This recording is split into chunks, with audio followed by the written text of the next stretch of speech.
Şêva heftem çîroka tûtiya zana û sêva nemiriyê.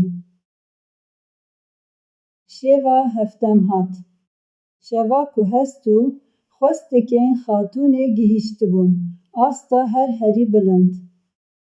Ew êdî nedîhat razî kirin.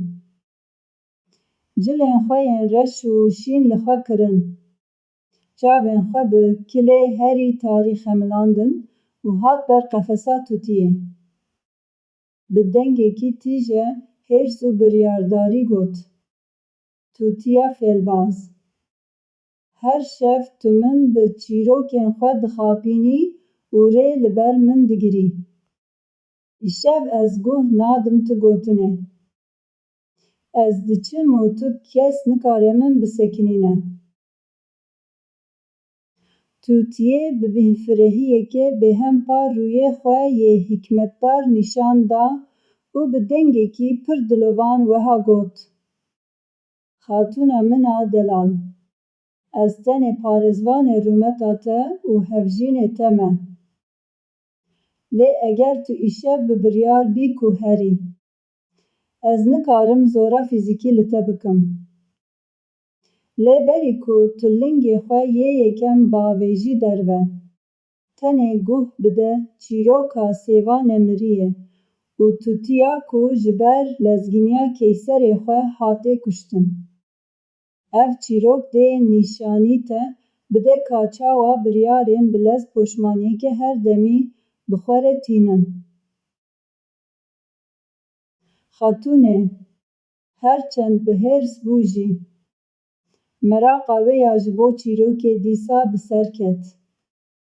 Wê got: Zû bêje, ev ê bibe çîroka dawî ya ku ez guhdarî dikim. Tûtiyê dest bi çîroka dawî kir. Li welatê herî dewlemend e Rojhilatê, keserekî zana hebû ku xwedî tûtiyeke pir dilsoz û hişmend bû. Keyser her dem di karên dewletê de şîret ji tûtiyê werdigirtin û ew wekî hevalê xwe yê herî nêzik didît. Rojekê, tûtiyê ji Keyser destûr xwest ku herê Hindistanê da ku dê û bavê xwe yên pîr bibîne. Keyser destûr dawî, lê jê xwest ku her wiha ji bo wî tiştekî pir hêja bîne. Tûtiyê soz da ku ji bo wî ji daristanên pîroz sêveke nemiriyê bîne. Sêva ku her kesê jê bixwe her dem ciwan dimîne.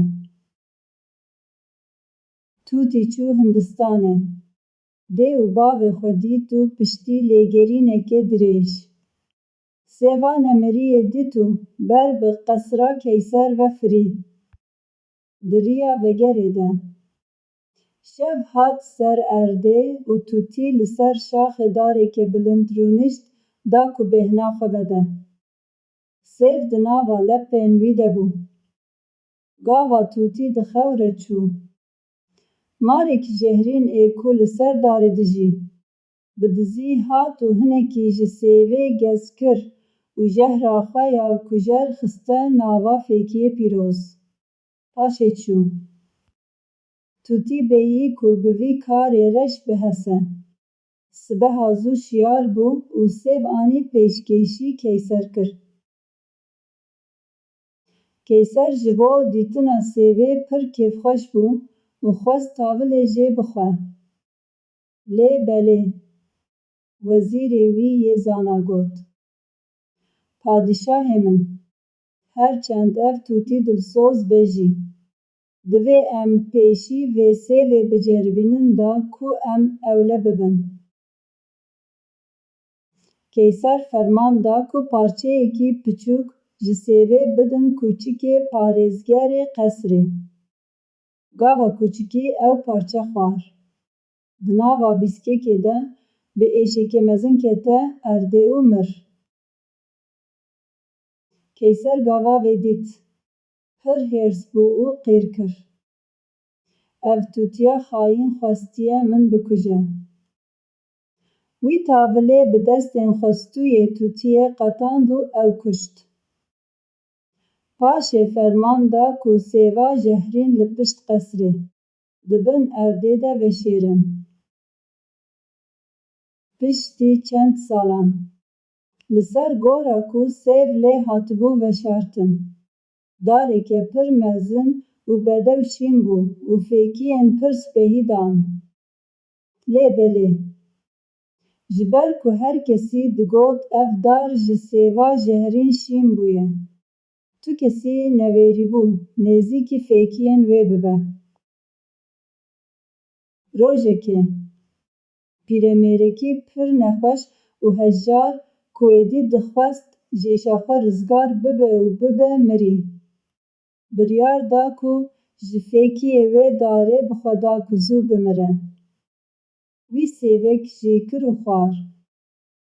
Lê belê, di nava çend demjimêran de, naşiya pîremêr bi temamî çû, çermê wî ciwan bû û hêza wî ya ciwaniyê vegeriya ser laşê wî. Derket holê ku jehra marê li ser darê tenê di wê bîskeyê de bûye û piştî ku sêv di nava axê de şîn bûye. Taybetmendiya wê ya pîroza nemiriyê dîsa zindî bûye. Keyser gava bi vê serkeftinê hesiya, ji ber ku tûtiya xwe ya dilsozbeyî dadwerî û lêkolîn bi lez û bez kuştibû. Poşmaneke herî mezin a jiyana xwe jiya û heta mirina xwe herdem girî. Wî fehm kir ku biryarên bilez tîna mirinê û diltengiyê bi xwe re tînin. Tûtiyê çîroka xwe qedand û bêdeng bû. Ronaqbûna rojê ya geş li ser pencerê rûnişt û sibeheke nû wekî spîbûna dilê mirovan dest pê kir. Xatûn li laşê xwe nêrî, hizra gotinên tûtiyê kir û dît ku heke ew her dem bi lez biryaran bide, dibe ku ew jî poşmaneke mîna ya keyserê çîrokê bijî. Wê careke din biryar da ku heta vegera hevjînê xwerûmeta xwe biparêze û bi biryareke aqilmendî li mala xwe ma.